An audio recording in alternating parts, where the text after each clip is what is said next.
John, welcome to this edition of Making Reagan.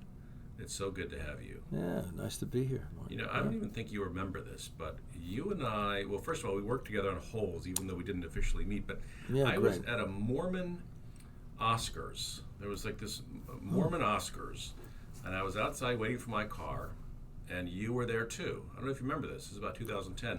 The Mormon The Oscars. Mormon Oscars, right? Don't remember. You were in It some seems kind to of a me I movie. should remember the Mormon Oscars. I know, I should too. But we were outside waiting for our cars, and that's how I told them I was working on this movie, and I'm sure you thought this kid is full of it, but you gave me your card, and we kept in touch, and so the Mormon Oscars brought us together the second time. Wow, that's amazing. But it's great to have you here, and we're talking about, of course, your role in Reagan, where you play not exactly your type. You play a communist, a KGB operative named Viktor Petrovich. And what a great job you did. What was it like? What are your thoughts after having played this role and seeing a little bit of it today? Well, I have.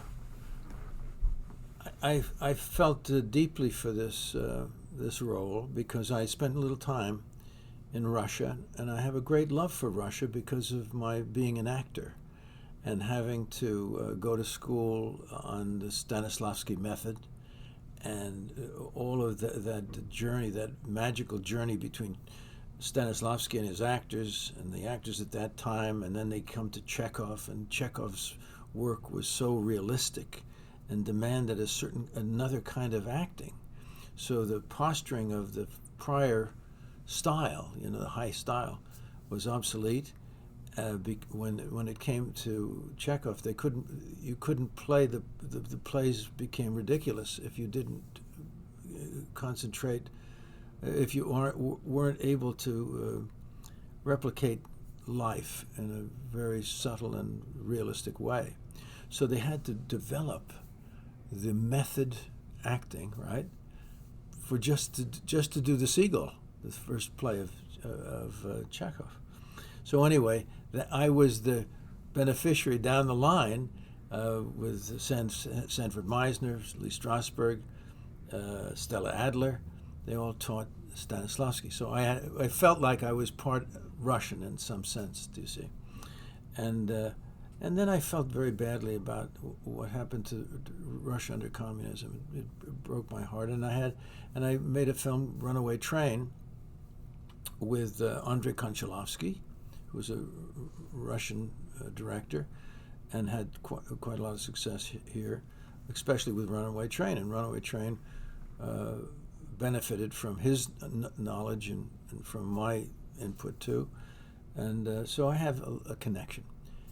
And then I did another film called Chernobyl: The Final Warning, where I played Robert Gale, a doctor who tried to help people in the Chernobyl disaster in Russia. So I had all of these connections. And when I was in Russia, I really saw what communism was all about. I saw the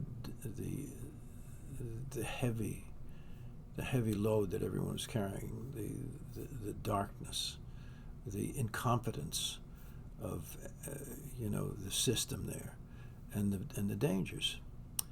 And I made friends with many people there, and I felt their deep sadness. And I kept saying to them, I said, this is going to change. You're going to, this is perestroika in 1991. I said, it's going to be real. You're going to change. And he said, no, John, it'll never get better here.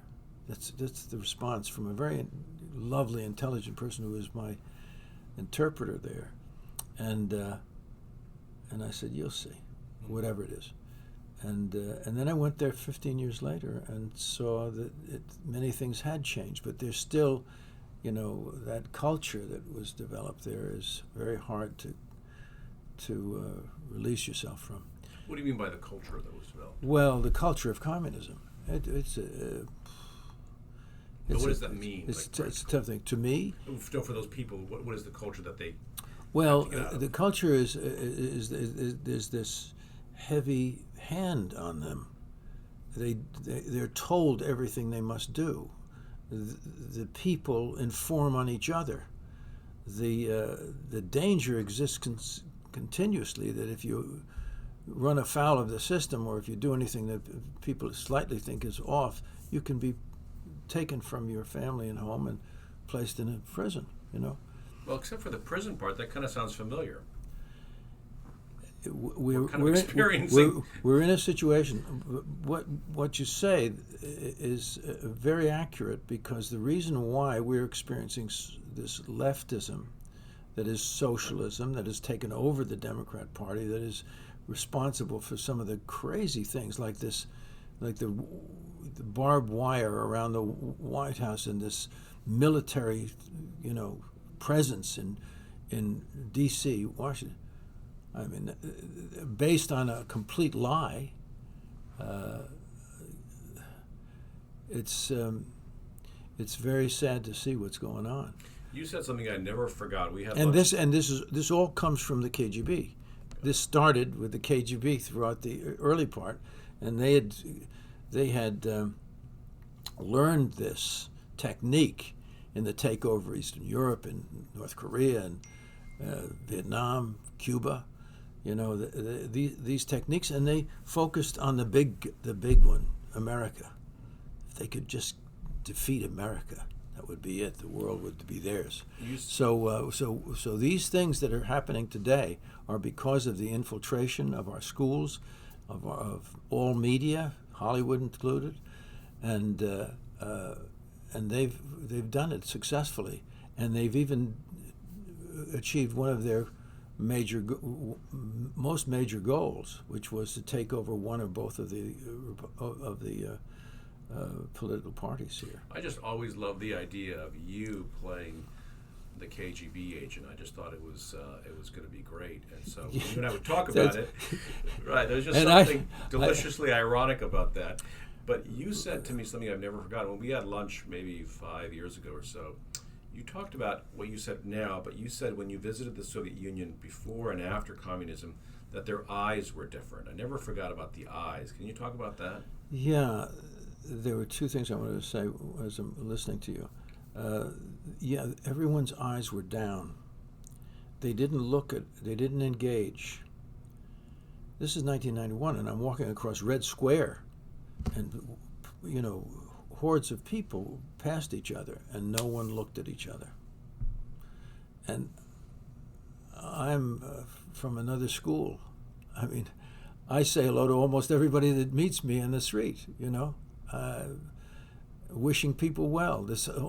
I remember the thing in the South, you know, they say, you all come back and see us here, or whatever it is, those nice things that people say to each other just because of wanting to share some love and give people encouragement. They had none of that, boy. So right away you were in a circumstance that was foreign to me and foreign to any person who is free, you know, who counts on their freedom. I'm a freedom. Somebody said, Jon Voight, the freedom-loving whatever. That's right, boy. I'm freedom-loving. My mother came to Russia with me during this time because I wanted to share as much. She was getting older, and I wanted to share as much of my experiences and stuff with my mom. So she came. My son and his cousin came at one point too, just during the shooting of this film, right, in 1991. And I remember my interpreter Olga, who had such a dim view of her future, but really enjoyed working with me. We had a lot of fun. We became close friends. And I said, when you're going to meet my mother, you're going to enjoy my mother. Because she was always saying, we can't do this, can't do that. Well, she was suffering. I said, all that's going to be wiped away when you meet my mother. So my mother goes, my mom had cancer at that point, and she had walked with a cane. She had an operation, and some of her left side was paralyzed. She never talked about it, never told us. So we're walking down down this little sidewalk off of Red Square, and she points to this. What's in there? There's this huge wall, right? And I said, well, that's the Kremlin, Mom. That's the Kremlin in there. That's where they make all this. That's where the government is. She said, I'll have to go in there just for the hell of it. She says, I remember this. I'll go just for the hell of it. When she said that, Olga, this person is suffering so much, fell right on the ground laughing. She was laughing so hard she couldn't get up. I'll just have to go in there just for the hell of it. Well, can you imagine? That was that ominous thing, the Kremlin. Everybody was afraid, that's where the fear factory was, where fear was distributed across the country. That's what it meant to her. And this woman just said, I'll have to go in there just for the hell of it. And the fact is, we went in there, see? So I got Olga, and Olga's doesn't want to make a mistake, and, she's nervous a little bit. And I said, no, it'll be fine because, because I'm an American and an American actor. And Americans are just a certain kind of breed, and I love that they are, because they feel like, hey, you're a human, I'm a human, let's go, And there we are, and there was a break, and all of the political figures were outside. All of these guys were outside. They had taken a break. Most of them smoking, unfortunately. That crept across the world, that smoking, and now it's kind of. But at that time, everybody was smoking, especially in Russia.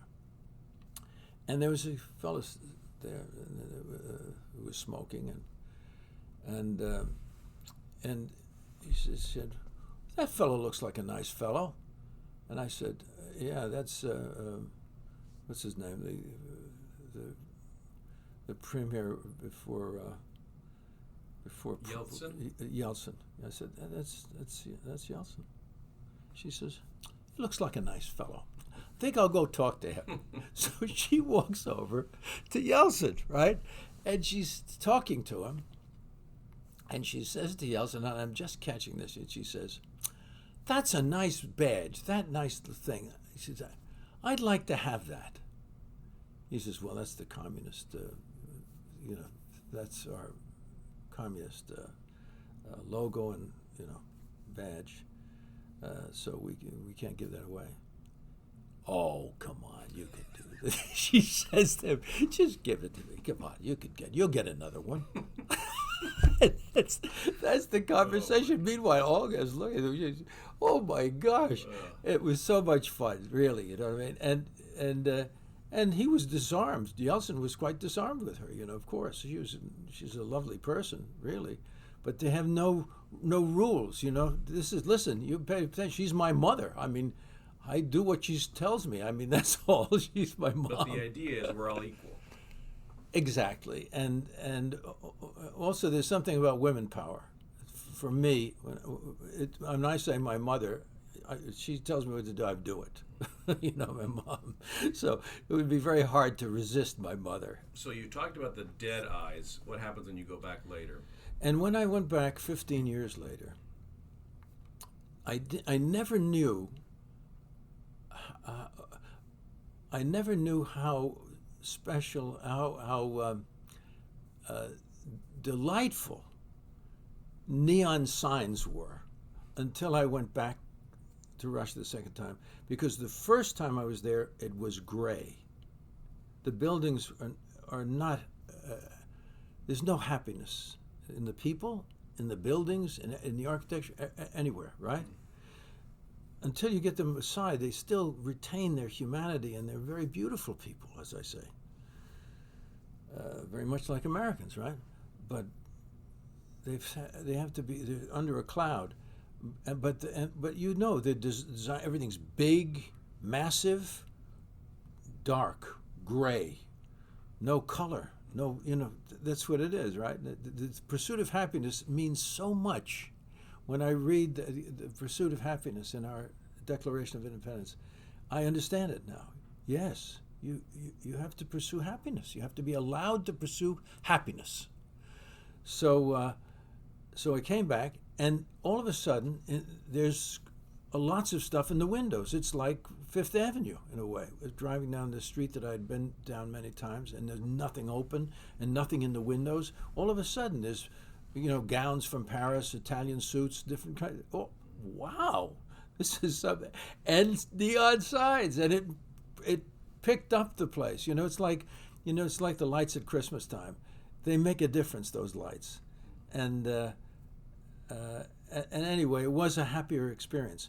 And I went to I went to a hotel, and all of a sudden everything worked in the hotel. The television sets worked, everything worked, and it wasn't so before. You know, when I first went there, and it was in a first-class hotel, one of their international hotel in Moscow, and there were lights that didn't work. And if I went down to exchange a bulb or ask somebody to fix it, you know, the people at the desk wouldn't look at you, and they pretended not to speak English because they didn't have the bulbs. Do you see? So, and at the time I go back, everything worked, and there was, anyway, many stories about what freedom brought to Russia and what they've experienced since then. So if people say it's tough there now, I say, you don't know what it was like under communism, when communism was in full bloom, you know. Well, so for this role, you play Victor, as I said, a retired KGB agent, but I suppose once a spy, always a spy. How did you prepare for it? And of course, we have you and Alex Sparrow as Novikov, so the young Russian leader is coming to visit the old spy. How did you prepare for it, and how did you prepare with Alex as well? Well, I went through a lot of reading, and from my own experiences, I sensed certain things and followed my nose towards certain information. But and then I had to age myself and then play a younger self and do certain tricks. Well, that stuff is fun for me. If you know anything about my work, I'm quite different in each role, and I try to find ways to become those characters in some way. There's always at the bottom, it's me, you know. But I like to change. I'm more related to Lon Chaney than I am to the modern actors, you know. I loved what he did, you know, the experiments that he made in terms of bringing forth those characters. And I'm a little like that too. I delight in that. So that was one of the appeals of the piece, that I would play 90 or something, 95 and 55 or whatever it would be, you see. So, or 60, you know, I have to try to make it more realistic, maybe 60. And anyway, so that was a fun part, but I kind of worked that and had my mind on those things. And I was very fortunate to have a very good makeup man, wonderful fellow. And Scott Wheeler, yeah. Who got COVID early on our set. Yeah, he got COVID. And you know what? I said, how'd you get through it? He said, oh, it wasn't too hard, John. I didn't have much symptoms. I said, well, how did you treat it? Because hydroxychloroquine actually is real. There's a place in Africa where they have no COVID, none. And then you ask why, and they say, well, they have hydroxychloroquine every day, and on Sundays they have a couple of batches of hydroxychloroquine. It's called Sunday in Africa, and they don't get hydroxychloroquine. It's a malaria drug. It's a malaria drug, and that's why they have it, and that's why they've used it. But it also protected them against COVID. So that's real. That was real. But anyway, so what did you do? He said, I took Tylenol, because it's an anti-inflammatory. I said, great. Whatever works. But yeah. when he got COVID, that's America for you, I'm telling you. They come up with the idea, well, a little of this, you know. A little of this, little of that. When he got COVID, that was a blow, because our makeup artist got it first. Yeah. We had to shut down for 10 days before you got there. Yeah. But he didn't give it to Dennis or Penelope, even though he was working, because he was double masked with the shield. He was like a space, a spaceman. Yeah. Anyway, so you were talking about his makeup and his work with you really got you into character. Yeah, well, it was. I've been through a lot of makeup, and I'm very specific about makeup. You know, I know it can be disastrous. So, and I'm supposed to be 90, and you know how you go about doing that, and then have to be younger, and how the decisions you make. You know, and I think we came up with a proper solution to it.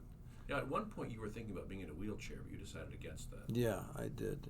What were you thinking there? Well, I just think it was, if he's Well, I mean, if I see the film and I say, "Gee, I wish I was in a wheelchair," well, I don't know. Maybe it was the right move to put me in a wheelchair, but this, I don't know.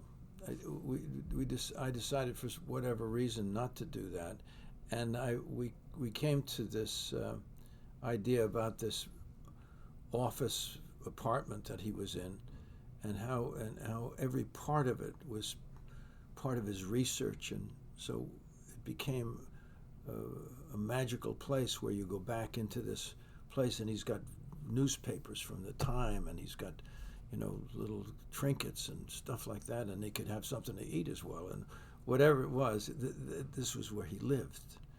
So you're going back into his mind and his history and all of that, and he was his work was to cover the story of Reagan in anticipation that he might be important one day and a threat. And he, examined him and gave all this information, and they couldn't stop him or something, But anyway, for whatever reason, I didn't use the wheelchair, but it was a good idea too. But I didn't want him to be too static. I didn't want him to be boring. I wanted some movement in the piece, so you just didn't come back to a talking head, You also brought a lot of humor to the piece, believe it or not. Oh, I'm glad of that. Well, for instance, when you're the younger character, Alex, is very impatient. I love the fact that you guys worked on this, I think, on Skype or Zoom. Yeah. But you're showing him slides of various people, and he goes, "Can we just Google them?" That was a great exactly line. right. Yeah. Well, it shows you. It was important because it was written in the script that we have this old thing that from his own, his work, Right. and then shows you the difference in the times and stuff. It's inaccurate. But the look you give him when he says, "Can we just Google them?" Yeah. You just shut him up with one look, like, "Shut up and look at the slides. We're not going to Google these guys." Well, I'm so glad that I haven't seen the piece as we're talking, but I know what we did, and I'm so glad that you're feeling strongly about it, and that you're getting what we put into it. When I first met this young man, and initially I was not sure whether it was going to work out, because I knew so many very good actors here that I wanted to work with, actually, and I thought they might be right for the part. And you guys were pushing this young Russian man, this Russian boy, and he was a person who was a musical guy. He was a performer. He won the equivalent of I don't know, America's Got Talent or something like that in Russia, Right. and he's it didn't seem to be. I said, I want a heavyweight actor. You know what I mean? That's what I'm thinking. So in '67, he becomes governor. What's your thinking at that moment? You're trying to get me back to the point. I can understand you doing that. I'm just curious because I was alive at the time. Well, at that time, I had just gone through this thing where I had seen us pull out of Vietnam, and 2.5 million people were killed in Laos, Vietnam, and Cambodia. And when that happened, I was, against the war and all of this, and fell into that thought. And then I saw what happened, and I felt that there was blood on my hands, and there was. And I say that to all the people on the left who were part of those marches and stuff like that. Fellas, we've made a big mistake here. And from that time, I changed, but I didn't change. But the roots of that are very hard to break, actually. Once a person is propagandized, it's hard to break. You can see it in our country right now. These kids are coming up. They're wearing T-shirts that applaud socialism. They have no idea the damage that socialism and communism have done in this world. Have no idea. And they're simply mouthing and expressing themselves in anger and righteous anger against what they know not what. Do you see? So they don't appreciate what we have as Americans. and that's a very sad state. So and it's hard, but it's hard to fight it. That's what I found. And over the years, I pulled myself out of it. I saw this, and I saw this, and this lie, and boom, boom, boom, and whoa. And the guys who founded our country, the Judeo-Christian heritage, which we're blessed to have, they had it right. There's nothing like the documents that they gave us. Nothing like the Constitution. And with all this attack right now, the Constitution, even though it's eroded and has been damaged, still holds us.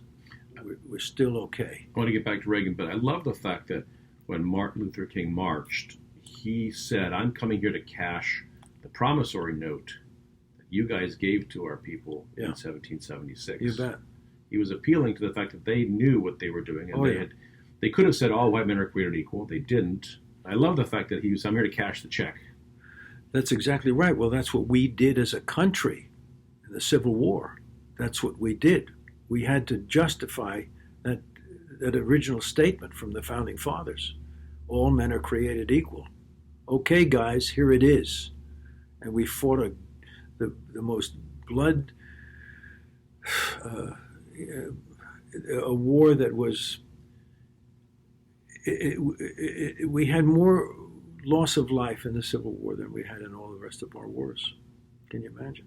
Well, we got sidetracked, but Ronald Reagan, 1967. So is he an oppressive force in your construct at that time? Well, at that time I was in a question about him. I wasn't sure, but I liked him. Something gallant about him, and but I didn't know. I was still had the roots of that suspicion from the '60s, but I got over it, and eventually I came around to understanding the greatness of this fellow. And by the time he runs in '80, where are you in relation to him? What's your thought process of him when he's running for president against Jimmy Carter?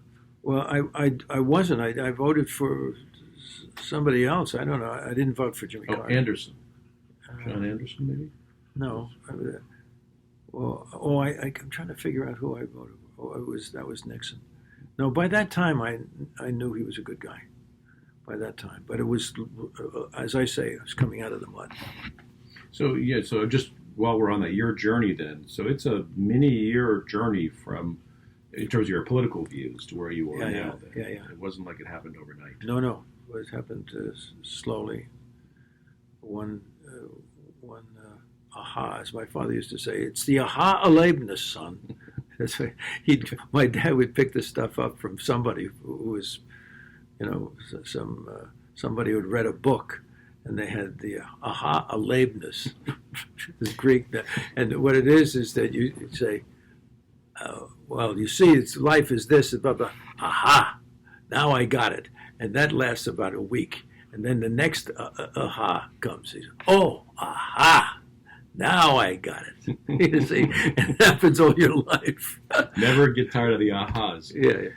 I have a story. When I was a kid, I grew up in Japan, as you may know, American kids growing up in Japan. And one day my mother was walking down the street and she heard some Japanese kids say, there's a foreigner, a gaijin, foreigner.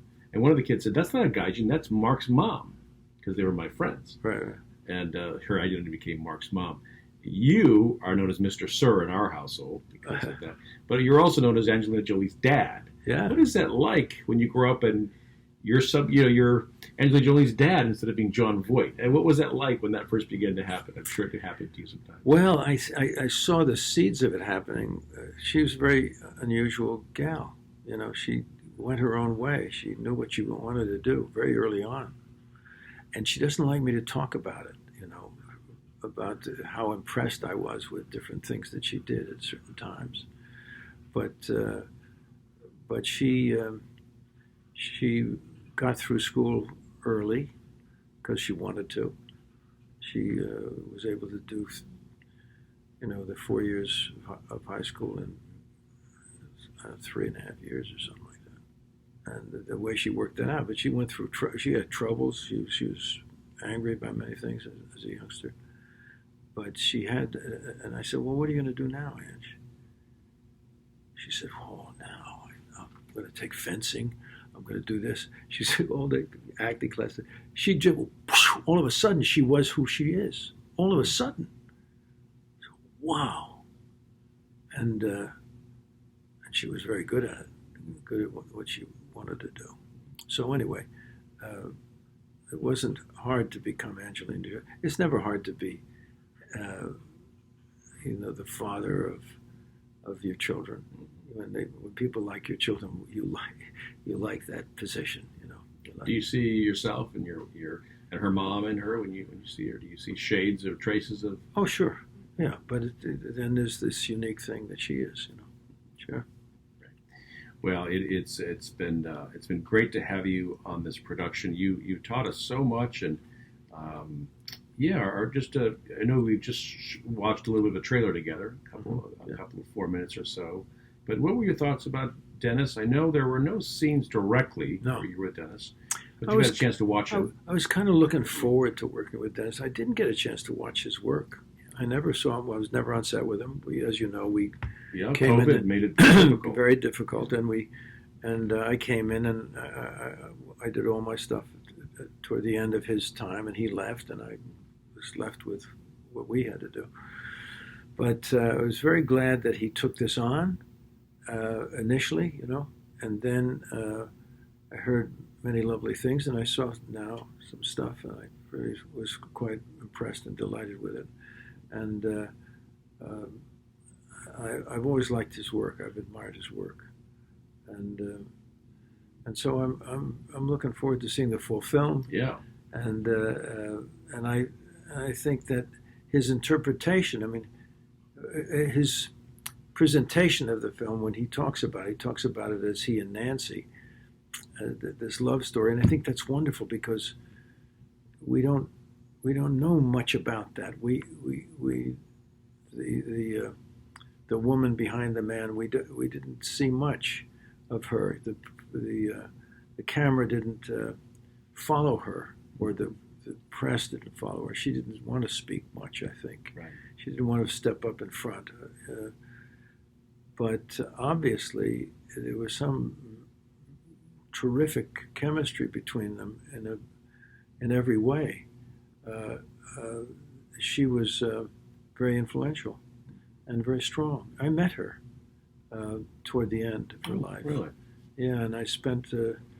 She was being given an award from a group that I was part of, and I was given the responsibility of spending time with her prior to the announcement and her going out and giving a little speech and stuff like that. So I got to spend a little time. She had a lovely way about her, and she was quite wise, I think. I love the fact that you call her Mrs. Crusader in the movie. Yeah. And of course, you call him the Crusader. You gave him that nickname. Yeah. Great. So you say Mrs. Crusader was very tough. Yeah. That was a great line. I was happy to have that line. Yeah. Because I think that insight we think about exactly because it was in response to Margaret Thatcher's influence on him, and she was a very strong and very, very wise person, Margaret Thatcher, a very talented person.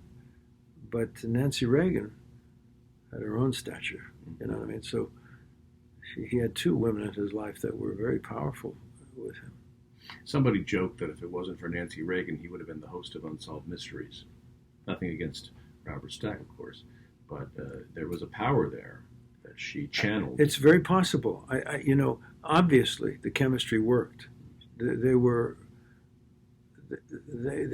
seemed one person in some sense. Yeah, it was wonderful to see that. They both had been through experiences, especially he had been through experiences of kind of tough experiences, and he relied on her, and he was devoted to her all his life. I'll forever have etched in my memory walking in Guthrie, Oklahoma with you, getting lost, trying to walk from the set to the house you were staying in. Right. And we were walking down the street, couldn't find it. We're trying to follow the map on the phone. There are a bunch of kids playing in the backyard there, and they have no idea who I am, let alone you are, let alone I. And we were talking to those kids, and we finally found our house. But it was such a difficult shoot. because of COVID. I mean, we have masks all the time. Right in the middle of it, yeah. It's like you're not even human. You can't make a human connection with people. Yeah. But somehow you managed to pull off this performance. But I just would love to hear in conclusion, what do we learn from Victor, from the character? As you said, countries have to learn lessons like people do. We're in a time of upheaval in our culture. What can we learn as a society and as individuals from Victor and the character you brought to life? Well, we can learn a lot from Victor and the fellow who he was based on, which was this dissident, a rather famous dissident. I would say we have to listen to him to understand what we're going through right now, because the other part of this film that is not the unsaid is that the KGB and the attack on America was successful. They made inroads into our schools, to teaching our children, to our, as I've said, to the media, taking over the media. Socialism has attacked America and been very successful in taking a big chunk of our psyches with it. And we're dealing with that right now. And when the Soviet Union was abandoned, we let our guard down.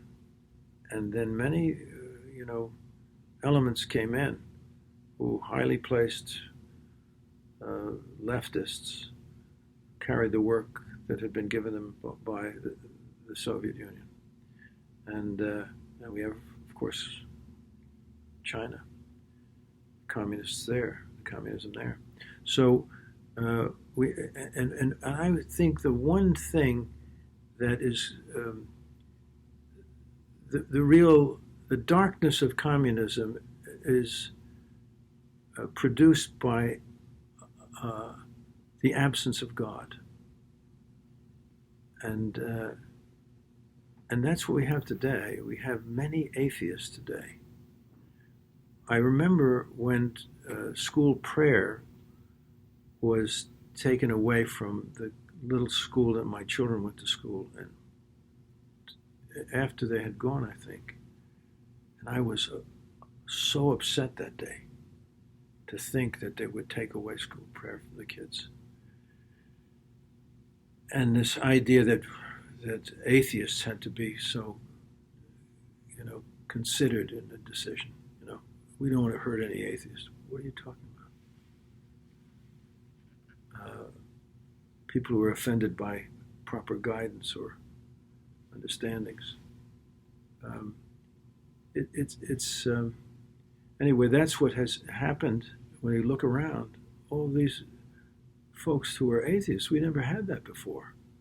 Where these power grabbers had no compass at all, no limitation to their greed and vanities. So that's the way I look at it, and I think hopefully the seeds that were planted in our country by the original founders and by those great men all along the way, Reagan being one of them, that will be an anchor that will bring us back to wholeness. But we're in the battle now. We're in the battle. And why do we have so many lies? But why do people grab and paint these lies and deliver them to the children without any conscience at all? Because there's no moral compass anymore. I go back to this Judeo-Christian heritage. We have the Ten Commandments. It's an amazing gift that humans were given, and we must not lose it. And that's why by the way, that's what anti-Semitism is. Anti-Semitism is trying to stop the laws.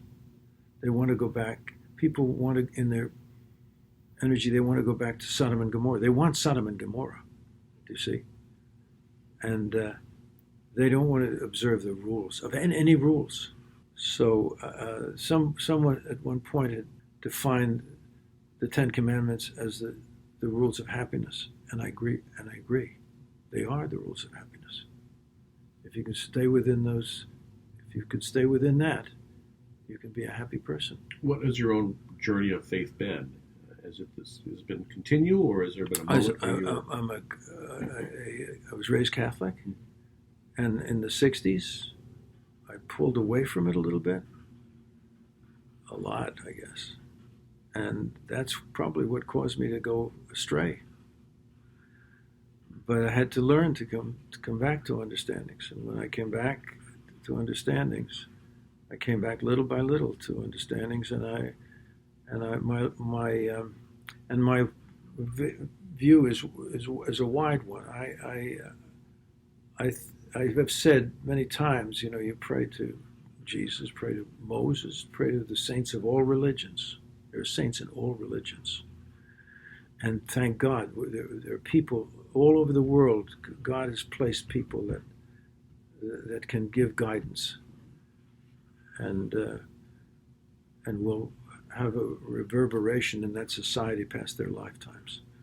And so I count on all of that energy, and I want so to dedicate myself to all of that energy, to that truth and goodness. Would you consider yourself a Catholic today, like you were raised? I would say, I have a great love for what I know about the Catholic teachings in many ways.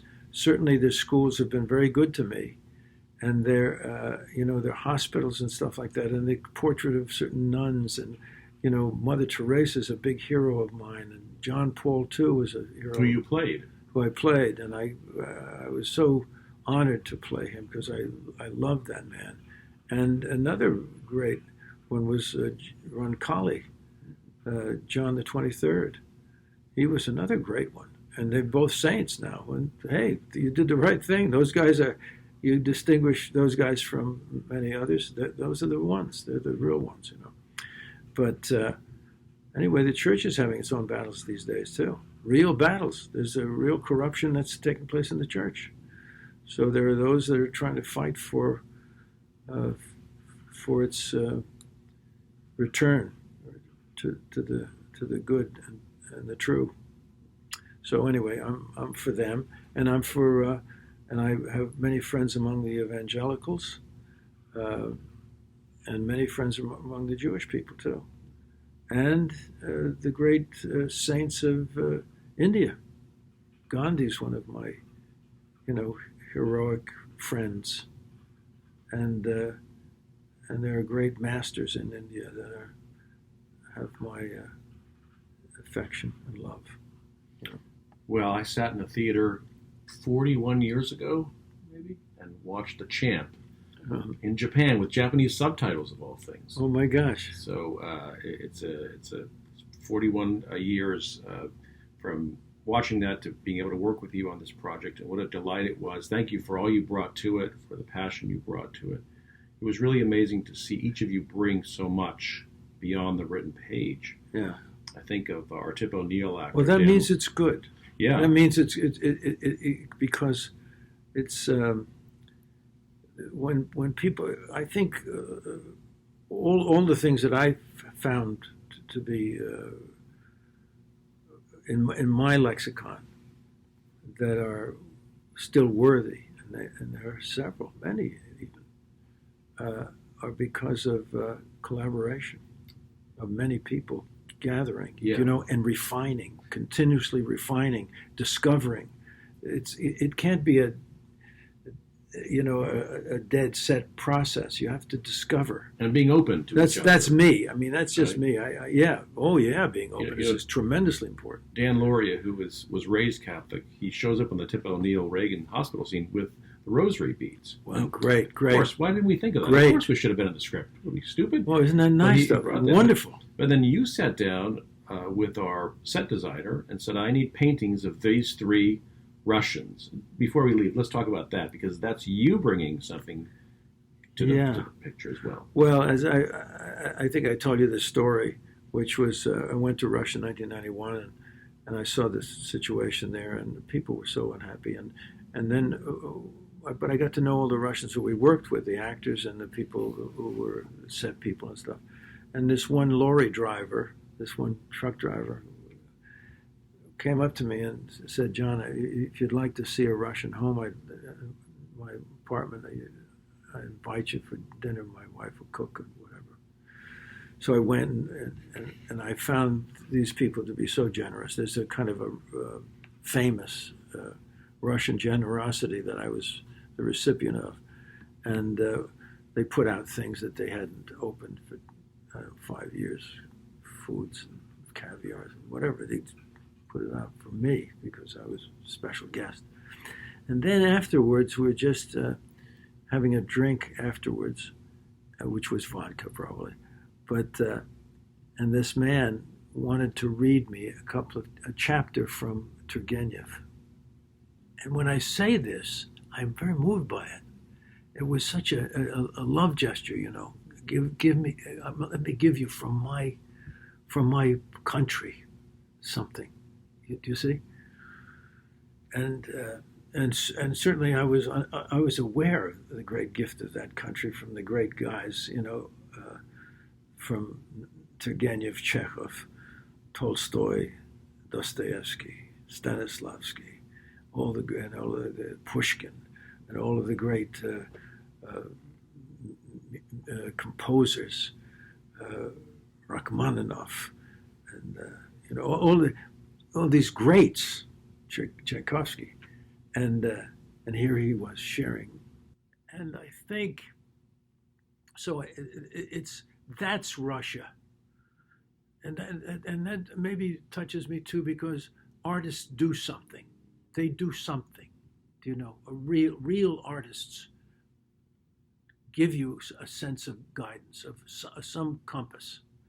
They can do what spiritual people do, what pastors do. They can tell the right story to you and touch you. So anyway, he read that to me. So that when I came to this, and we came to that, I said, "Why could we?" Yeah, I know about. So I gave that to Alexei, saying, you know, I was talking about, and he did very well right from the first, talking about Reagan and his acting. And he says, "Oh, I know about it. We all know that he was a B actor, but what does that have to do with losing the motherland?" And I say, communism is not the motherland. Yeah, you get very emotional. Yeah, right. It's like you are now. It's the same emotion. It's hitting something. That's right. Yeah. I said, they're the motherland. Turgenev, Chekhov, Tolstoy. The motherland is here. So now Don Ferry has to go find those paintings. Because you said, I want those paintings on the wall. That's right. Right? Yeah. Yeah, I wanted to have them there, you know. Right.